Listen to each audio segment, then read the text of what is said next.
I threw away my wife's old letters, then found out she'd hidden one for me. I found the envelope on a Saturday morning while repairing the frame that had held our wedding photograph for 37 years. The backing had come loose.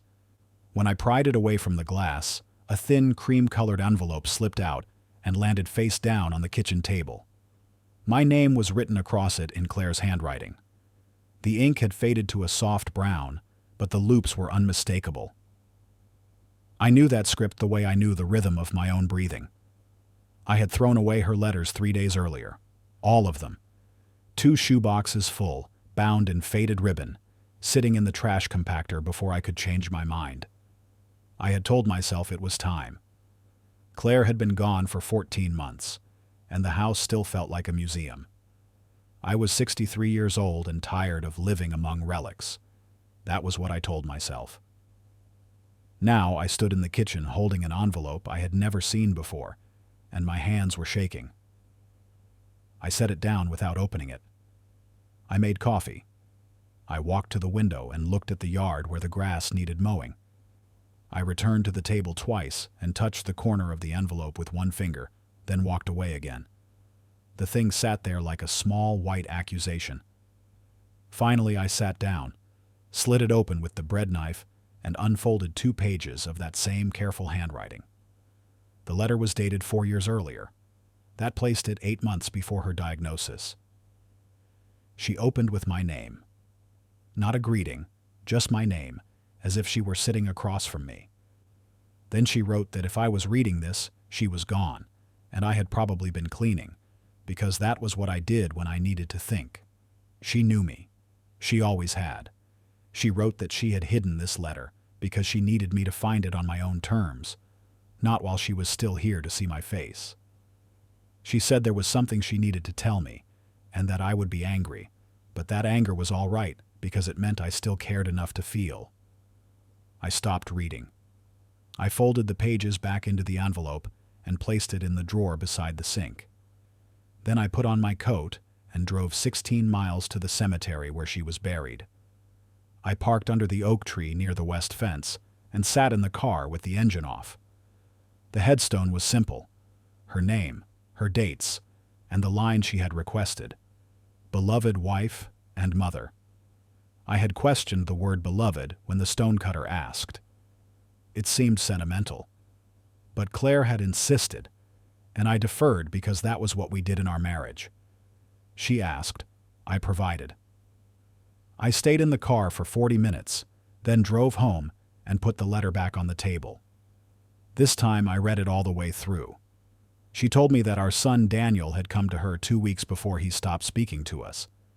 She said he had tried to talk to me first, but I had been preoccupied with a project at work and told him we would discuss it later.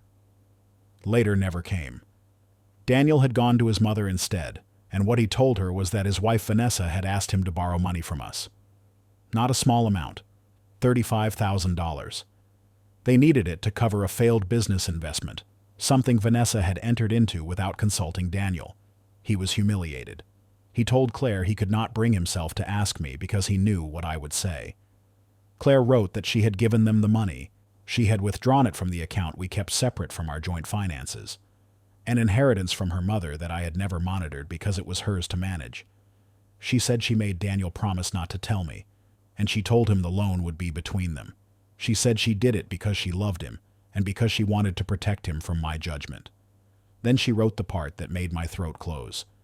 She said that Daniel had come back 6 months later and told her Vanessa had spent the money on something else entirely. Not the business debt. Something Claire did not specify in the letter, but she said it was frivolous and cruel, and that Daniel had been devastated. Claire told him she could not give him more. She told him he needed to set boundaries with his wife. Daniel had shouted at her. He said she had trapped him by giving him the money in the first place, that now he was complicit in the lie to me, and that she had made everything worse. He walked out of the house that day and did not return. 2 months later, Daniel sent the letter. The one that arrived on a Thursday and contained 3 paragraphs explaining that he and Vanessa had decided we were a source of stress in their lives, and that they needed distance. He asked us not to contact them. Claire had wanted to tell me the truth then, but she said in her letter that she was afraid. Afraid I would confront Daniel and make the rift permanent. Afraid I would blame her for enabling him. She said she carried the guilt every day, and that by the time she got sick, the weight of it had become almost unbearable. She ended the letter by saying she was sorry. She said she had always thought she was protecting people, but that maybe protection was just another word for control. She said, if I was reading this, I had probably already thrown away her other letters, the ones full of affection and memory, and that she understood. She said she hoped this one would give me the answer I had been looking for. She signed it with her name, no endearment. I sat at that table until the sun dropped behind the roofline and the kitchen filled with shadow. Then I stood, washed my coffee cup, and called my brother. Martin answered on the second ring. He lived 3 states away and we spoke once a month, usually about nothing important. I told him I needed his help finding someone. I gave him Vanessa's full name and the city where she and Daniel had moved after they cut us off. Martin did not ask why. He said he would make some calls. 2 days later, he sent me an address and a phone number. He also sent a photograph. It showed a small office front in a strip mall. The sign above the door read Prestige Property Consulting. Vanessa's name was listed beneath the business name. Martin included a note. He said a friend of his in that city had done some checking. Vanessa ran a real estate seminar business. She sold expensive courses that promised people they could flip houses with no money down. The reviews were mixed. Several people claimed they had been misled. Martin said it looked like the kind of operation that survived on new recruits and collapsed when the flow stopped. I thanked him and asked him not to mention this to anyone. He agreed. I did not call the number. I studied the photograph and the address, and then I began searching online. I found Vanessa's business website. It had a testimonial page filled with smiling faces and vague success stories. I found a social media profile connected to the business. She posted frequently. Motivational quotes over stock images. Photographs of herself at hotel conference rooms with attendees holding certificates. In one photograph, Daniel stood beside her, his arm around her shoulders. He looked older. His hairline had receded and he wore glasses I had never seen. He was smiling, but the smile did not reach his eyes. I saved the photograph to my desktop and closed the browser. For 3 days I did nothing but think. I replayed the conversation I had never had with Daniel, the one Claire said he had tried to initiate. I could not remember it. I remembered that season at work. A building project that was over budget and behind schedule. I remembered coming home late and eating dinner in front of paperwork. I remembered Claire saying Daniel had called, and I remembered saying I would call him back. But I did not remember him trying again. I thought about the money. $35,000. Claire had saved carefully. Her mother's inheritance had been modest, but she had guarded it, adding to it when she could. She had always said it was her safety, her independence. I had never questioned it. When she gave it to Daniel, she gave away more than money. She gave away her sense of security, and she did it because I had been unreachable.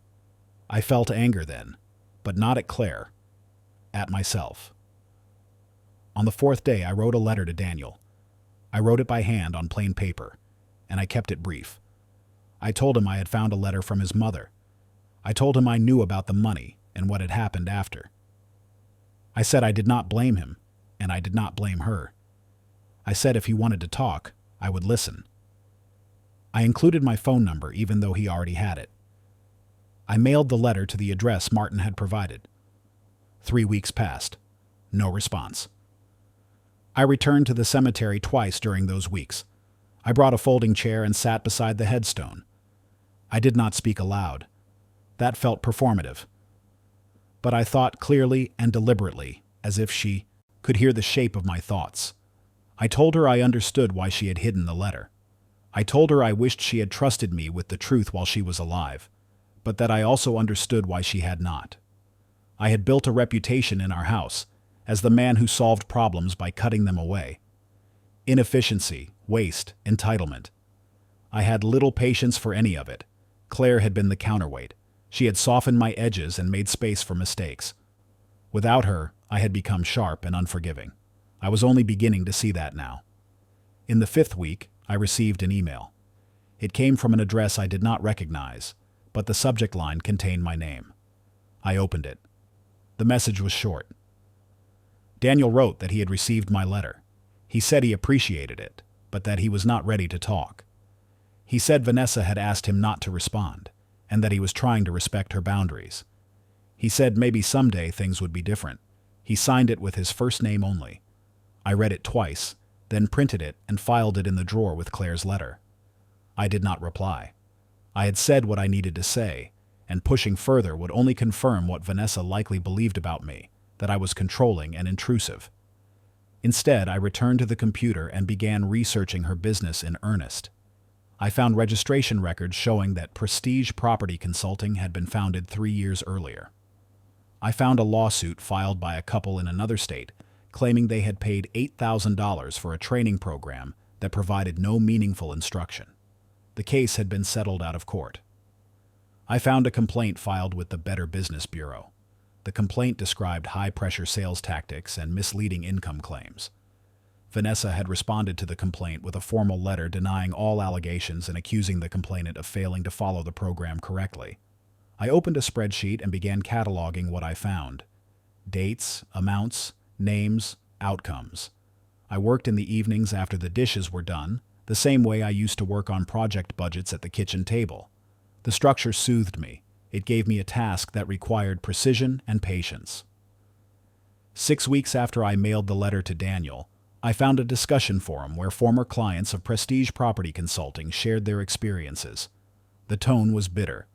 Several people described paying for advanced courses that consisted of recycled information from the introductory seminar. One person said they had been encouraged to use credit cards to pay for the training, with the promise that they would earn the money back within months. That person was now in debt and considering bankruptcy. I read every post in the thread. Then I created an anonymous account and sent private messages to 3 of the people who had posted. I explained that I was gathering information about the business and asked if they would be willing to share documentation. 2 of them responded. They sent me receipts, email exchanges, and promotional materials. One of them sent a recording of a sales call in which Vanessa promised a refund if the program did not deliver results. The person said they had requested the refund and been denied. I added everything to the spreadsheet. Then I printed the most damaging documents and placed them in a folder. I was not sure yet what I would do with the information, but I knew that Vanessa had taken money from my wife under false pretenses, and that she had manipulated my son into silence. I knew that she was continuing to do the same to others. And I knew that if I did nothing, I would spend the rest of my life wondering if I had failed Claire a second time. I returned to the cemetery on a cold morning in early autumn. The grass was wet and the air smelled like soil and decay. I sat in the folding chair and looked at the headstone. I thought about the word beloved. Claire had chosen it because she wanted to be remembered as someone who loved. Not someone who was loved, though she was. Someone who loved. The distinction mattered. She had given Daniel the money because she loved him, and because love, in her understanding, meant removing obstacles. I had always thought love meant teaching people to climb over obstacles themselves. We had both been wrong in different ways, but her way had been kinder. I decided then what I would do. I contacted an attorney the following week. I explained that I had information suggesting a business was engaging in deceptive practices, and I asked what options existed for reporting it. The attorney listened carefully, then told me I could file a complaint with the State Consumer Protection Office. She said if enough complaints accumulated, an investigation might follow. She also said the process was slow and that outcomes were uncertain. I thanked her and paid her for the consultation. I filed the complaint the next day. I attached copies of the documents I had gathered, along with a summary I had written describing the pattern of behavior. I did not mention Daniel or Claire. I framed everything as a concerned citizen reporting potential fraud. 2 months passed. I received an acknowledgement letter from the Consumer Protection Office confirming that my complaint had been received and assigned a case number. The letter said I would be contacted if further information was needed. I heard nothing more. In the meantime, I continued monitoring Vanessa's business. The social media posts became less frequent. The website was not updated. I checked the business registration and found that it was still active. But a search of local court records showed 2 new lawsuits filed against Prestige Property Consulting. Both involved claims of misrepresentation and breach of contract. I wondered if Daniel knew. I wondered if he was still standing beside Vanessa in conference rooms, smiling for photographs, or if he had begun to see what I saw. On a Saturday afternoon in late November, my phone rang. The number was unfamiliar. I answered. It was Daniel. His voice was quiet and careful. He said he was calling because he needed to tell me something, and that he did not want to do it over email. I said I was listening. He told me that Vanessa's business was failing. He said there had been complaints and legal threats, and that she was planning to shut everything down and start over with a new name. He said he had tried to convince her to settle with the people who were suing, but she refused. She believed she had done nothing wrong. I asked him if he agreed with her. There was a long silence. Then he said no. He said he had been telling himself for years that the business was legitimate, that the people complaining were simply bitter or lazy. But he said he could not ignore it anymore. He said he had seen the emails and the contracts, and he knew what Vanessa was doing. I asked him why he was telling me this. He said because he was tired of lying. He said he had lied to himself, to Vanessa, and to me. He said he had lied to his mother, too, and that he had never forgiven himself for the last conversation they had. He said he had read my letter a dozen times, and that each time he wanted to respond, but shame stopped him. I told him shame was a poor counselor. I said it kept people trapped in mistakes instead of learning from them. I said I knew what his mother had done, and I knew why. I said I did not blame him for any of it, and that if he wanted to rebuild, I would help him. He asked me what I meant by help. I told him I had filed a complaint against Vanessa's business. I said I had documentation showing a pattern of deceptive practices, and that if he was willing to provide his own account, it would strengthen the case. I said I was not asking him to betray her. I was asking him to stop protecting her at his own expense. Another silence. Then he said he needed time to think. I told him to take all the time he needed.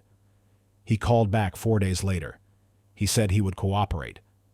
He said he had copies of internal records, including communications where Vanessa discussed strategies for pressuring clients into purchasing additional services.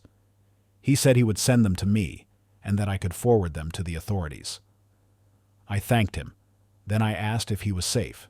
He said he was. He said he was staying with a friend and that he had told Vanessa he needed space. He did not know yet if the separation would be permanent, but he said he could not continue the way things had been. I told him I was proud of him. The words felt awkward in my mouth. I had not said them to him in years, but they were true. He sent the records 2 days later. I reviewed them carefully, then compiled everything into a new submission for the Consumer Protection Office. I also sent copies to the attorneys representing the plaintiffs in the pending lawsuits.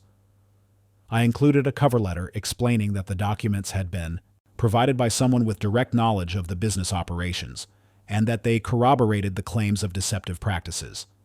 3 weeks later, the State Consumer Protection Office contacted me. An investigator wanted to interview me and asked if I would be willing to provide testimony. I agreed. The interview took place over the phone and lasted 90 minutes. The investigator asked detailed questions about how I had obtained the information and whether I had any financial interest in the outcome. I answered truthfully. I said I had no financial interest. I said my only interest was in seeing that people who had been harmed received some measure of justice. The investigator thanked me and said the case was moving forward. In January, Vanessa's business was officially shut down by court order. The state found sufficient evidence of fraudulent business practices and issued a cease and desist. Vanessa was ordered to pay restitution to affected clients, though the amounts were small and many people would never recover what they lost. The business registration was revoked. Daniel called me the day the order was made public. He said Vanessa had accused him of betraying her. He said she had screamed at him and told him he had destroyed everything they had built. He said he had not argued. He had simply packed his belongings and left. I asked him where he was staying. He said he had rented a small apartment across town. He said he was looking for work. His resume had gaps and his references were limited, but he was trying. I offered to help him. He said he would think about it. 2 weeks later, he asked if he could come visit. I said yes. He arrived on a Sunday morning. I had cleaned the house and prepared a simple lunch. When I opened the door, I barely recognized him. He had lost weight. His clothes hung loose and his face looked drawn, but his eyes were clear. We sat in the living room and talked for 3 hours. He told me everything. The money, the arguments, the lies he had told himself. He said he had been afraid to leave Vanessa because leaving meant admitting he had wasted years defending something indefensible. He said his mother had tried to warn him, and he had punished her for it. I told him his mother had understood more than he knew. I went to the kitchen and returned with Claire's letter. I handed it to him. He read it slowly. When he finished, his hands were shaking. He folded the pages and gave the letter back to me. He said he was sorry. I told him sorry was a beginning, not an ending. Before he left that afternoon, he asked if he could take the wedding photograph from the kitchen.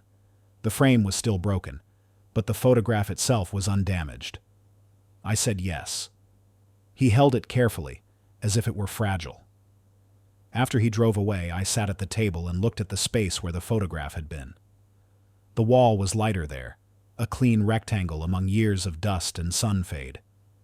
I thought about Claire's letter and the shoe, boxes I had thrown away. I thought about all the words she had written over the years, words I had saved because they were hers, and then discarded because I thought moving forward meant erasing the past. I had been wrong. The past could not be erased. It could only be understood and carried differently.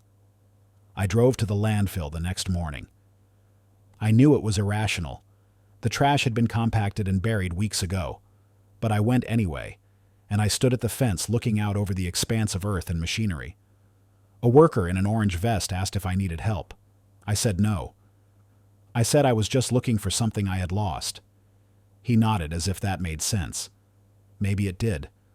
I never found the letters, but I kept the one Claire had hidden, and I kept the photograph of Daniel that Martin had sent me.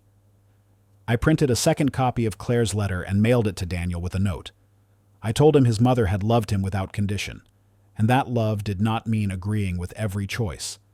It meant believing someone could do better, and waiting for them to see it themselves. He wrote back. Not an email this time, but a letter. He said he had framed the wedding photograph and placed it on the table beside his bed. He said he looked at it every morning and thought about what his mother would want him to do. He said he was trying to live in a way that honored her. I wrote back. I told him that was enough. We speak now every few weeks. The conversations are cautious and brief, but they are real. He has found work managing a hardware store. It is not what he imagined for himself, but it is honest and it pays the bills. He says he is rebuilding. I tell him I am proud of him. I say it every time we talk, because I did not say it enough before. I still visit the cemetery. I bring the folding chair and I sit beside the headstone. I do not speak aloud, but I think clearly, and I believe she hears me. I tell her that Daniel is safe. I tell her that I understand what she was trying to do, and that I forgive her for carrying the burden alone. I tell her I forgive myself, too, for being unreachable when it mattered. The grass grows over her grave in thick green waves. I keep it trimmed. It is a small thing, but it is something I can do. On my last visit, I brought a new frame for the photograph. I had found a second print in a box of old negatives. This one I kept for myself. I placed it on the mantel in the living room, where the light catches it in the afternoon. Claire is laughing in the photograph. I am standing beside her, my hand on her shoulder, and I am almost smiling. We look young and uncertain and hopeful. I look at it now, and I see two people who loved each other imperfectly, who made mistakes and carried guilt, and tried to protect each other in ways that sometimes caused harm. I see two people who did their best. It was not always enough, but it was something.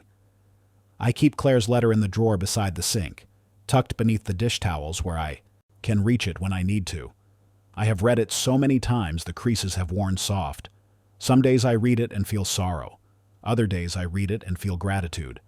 She gave me the truth, even knowing it would be hard to receive. She trusted me to carry it.